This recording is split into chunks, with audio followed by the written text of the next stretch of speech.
जय श्री राधे कृष्णा। बहुत समय पहले की बात है। एक राजा को उपहार में किसी ने बाज के 2 बच्चे भेंट किए। वे बड़ी ही अच्छी नस्ल के थे और राजा ने कभी इससे पहले इतने शानदार बाज नहीं देखे थे।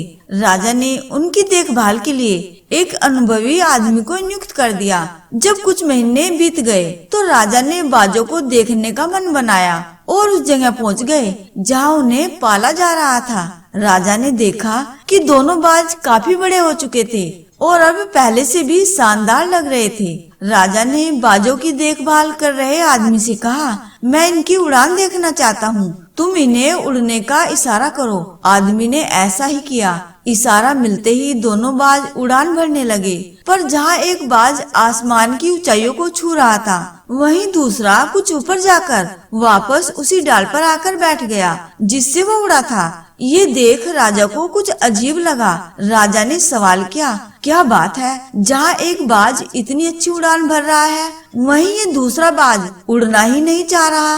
उस आदमी ने कहा, जी हुजूर, इस बाज के साथ शुरू से यही समस्या है, वो इस डाल को छोड़ता ही नहीं। राजा को दोनों ही बाज प्रिय थे और वो दूसरे बाज को भी उसी तरह उड़ता देखना चाहते थे। अगले दिन पूरे राज्य में ऐलान करा दिया गया कि जो व्यक्ति इस बाज को ऊंचा उड़ाने में कामयाब होगा उसे ढेरों इनाम दिया जाएगा।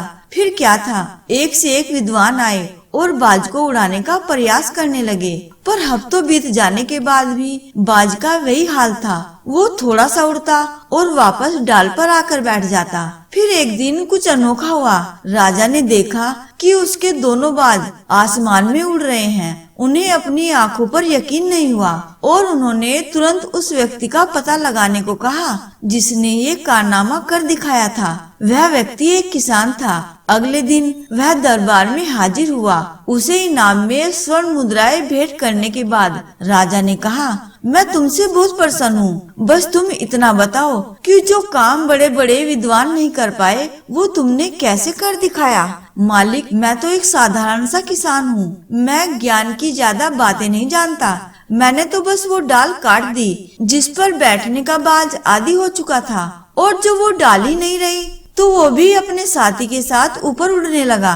तो हमें इस कहानी से यह शिक्षा मिलती है कि हम सभी ऊंचा उड़ने के लिए ही बने हैं, लेकिन कई बार हम जो कर रहे होते हैं उसके इतने आदी हो जाते हैं कि अपनी ऊंची उड़ान भरने की, कुछ बड़ा करने की काबिलियत को भूल जाते हैं। यदि आप भी सालों से किसी ऐसे ही काम में लगे हैं जो आपके सही पोटेंशियल के मुताबिक नहीं है, तो एक बार जरूर सोचिए कि कहीं आपको भी उस डाल को काटने की जरूरत तो नहीं जिस पर आप बैठे हैं। जय श्री राधे कृष्णा।